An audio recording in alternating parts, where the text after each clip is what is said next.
2022ರಲ್ಲಿ BJP ಸರ್ಕಾರ ಅಧಿಕಾರದಲ್ಲಿದ್ದಂತ ಸಂದರ್ಭದಲ್ಲಿ ಹಿಜಾಬ್ ಅನ್ನುವಂತ ವಿಚಾರ ಏನಿತ್ತು ಇದು ಸಿಕ್ಕಾಪಟ್ಟೆ ಚರ್ಚೆ ಆಗಿತ್ತು.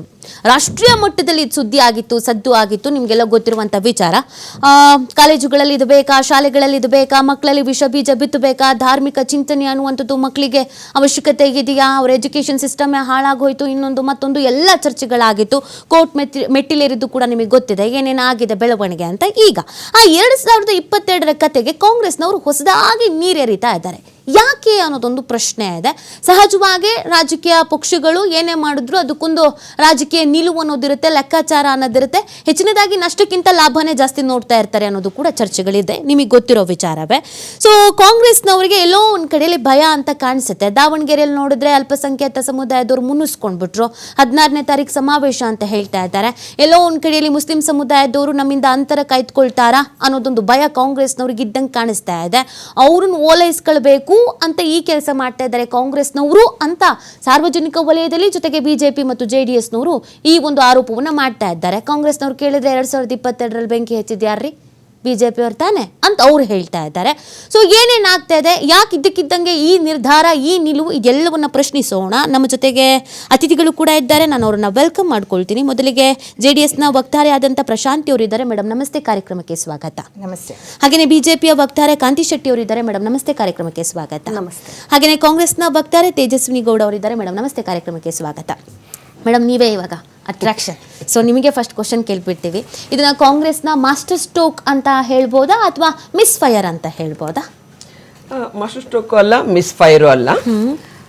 ಆಚಾರ ಸಂಹಿತೆ, ನೀತಿ ಸಂಹಿತೆ, ವಿಚಾರ ಸಂಹಿತೆ ಅಂತ ಬಂದಾಗ ಒಂದೊಂದು ದೇಶದಲ್ಲಿ ಒಂದೊಂದು ಸಾಂಸ್ಕೃತಿಕ ಹಿನ್ನೆಲೆ, ಪರಂಪರೆ ಎಲ್ಲವೂ ಇರುತ್ತೆ. ಓಕೆ.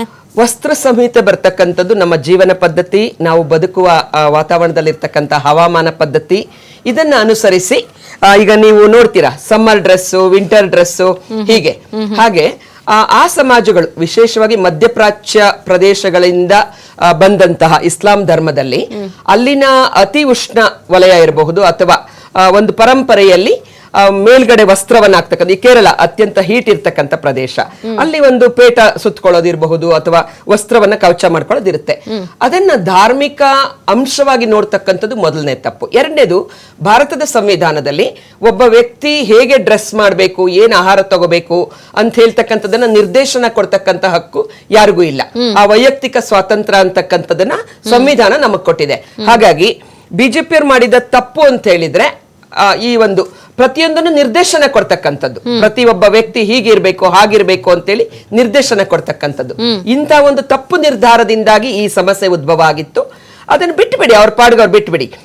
ಹಿಜಾಬ್ ಅಂತಕ್ಕಂಥದ್ದು ಆ ಮಹಿಳೆಯರು ಇಷ್ಟ ಬಂದ್ರೆ ಹಾಕೊಳ್ಬಹುದು, ಇಷ್ಟ ಇಲ್ಲದೆ ಇದ್ರೆ ಬಿಡ್ಬೋದು. ಎಲ್ಲ ಹೆಣ್ಮಕ್ಳು ಏನು ಹಾಕೊಳ್ಳಲ್ಲ, ಅದು ಅವರ ಸ್ವ ಇಚ್ಛೆ. ಹಾಕೊಳ್ದಲ್ಲೇ ಇರೋರಿಗೆ ಹಾಕೊಳ್ಬೇಕು ಅಂತ ಹೇಳಕ್ಕಾಗಲ್ಲ. ಈಗ ಹಿಂದೂ ಧರ್ಮದಲ್ಲಿ ಕೂಡ ಈಗ ರಾಜಸ್ಥಾನದ ನಮ್ಮ ಮಹಾರಾಣಿಯರಿರ್ಬೋದು, ಉತ್ತರ ಕರ್ನಾಟಕದಲ್ಲಿ ನಮ್ಮ ತಾಯಂದಿರಿರಬಹುದು, ಪುರುಷರನ್ನ ನೋಡಕ್ ಬಂದ್ರೆ ಅವ್ರು ಹಾಗೆ ಬರೋದಿಲ್ಲ. ಮೇಲ್ವಸ್ತ್ರ, ಸೀರೆಯ ಸೆರಗನ್ನ ಮೇಲ್ಗಡೆ ಹೊದ್ಕೊಂಡ್ ಬರ್ತಾರೆ.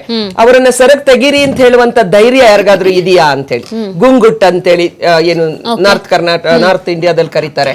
ಹಾಗೆ ಅದು ಯಾವತ್ತಿಗೂ ಇತ್ತು, ವಿವಿಧ ಪದ್ಧತಿಗಳಲ್ಲಿ ಅದಿದೆ. ತಲೆಯ ಮೇಲಿನ ಮೇಲ್ವಸ್ತ್ರ, ಈಗ ನಾನು ದುಪ್ಪಟ್ಟ ಅಂದ್ರೆ ಎರಡನೆಯ ವಸ್ತ್ರ ಅಂತ, ಒಂದು ವಸ್ತ್ರದ ಮೇಲೆ ಮತ್ತೊಂದು ವಸ್ತ್ರ. ಇದು ನಮ್ಮ ವಸ್ತ್ರ ವಿನ್ಯಾಸ ಪದ್ಧತಿ ಅಥವಾ ನಮ್ಮ ಜೀವನ ಪದ್ಧತಿ ಅಂತ ಕರಿತೀನಿ. ಅದನ್ನ ಪೊಲಿಟಿಸೈಸ್ ಮಾಡೋದೇ ಮೊದಲನೇ ತಪ್ಪು. ಸಮಾಜ ಅವ್ರ ಪಾಡ್ಗೆ ಅವ್ರನ್ನ ಬಿಟ್ಬಿಡಿ. ಬೇರೆ ಇಶ್ಯೂಸ್, ಪಾಲಿಟಿಕ್ಸ್ ಮಾಡೋದಕ್ಕೆ ಬೇರೆ ಇಶ್ಯೂಸ್ ಇದೆ. ನಮ್ಗೇನು ಮುಸ್ಲಿಮರನ್ನು ಓಲೈಸಕ್ಕೆ ಅಥವಾ ಏನೋ ಸಮಸ್ಯೆಗಳು ಏನಿಲ್ಲ. ರಾಷ್ಟ್ರೀಯ ಪಕ್ಷವಾದಂತ ಕಾಂಗ್ರೆಸ್ಸಿಗೆ ತನ್ನ ಒಳಗಡೆ ಬರ್ತಕ್ಕಂಥ ಆಂತರಿಕ ವಿಚಾರಗಳನ್ನ ಚರ್ಚೆ ಮಾಡಿ ಸಮಾಧಾನಕರವಾಗಿ ಪರಿಹಾರ ಕಂಡುಕೊಳ್ಳುವಂತಹ ಒಂದು ಎಲ್ಲ ಸಾಮರ್ಥ್ಯ ಮತ್ತು ನಾಯಕತ್ವ ಇದೆ. ಹಾಗಾಗಿ ಇದೊಂದು ಇಶ್ಯೂನೇ ಅಲ್ಲ, ಇದು ಇಶ್ಯೂನೇ ಅಲ್ಲ, ಬಟ್ ನಾವೀಗ ಇಶ್ಯೂ ಮಾಡ್ಬೇಕು ಅನ್ನೋ ಲೆಕ್ಕಾಚಾರದಲ್ಲಿ ಇದ್ದಂಗಿದೆ. ಮೇಡಮ್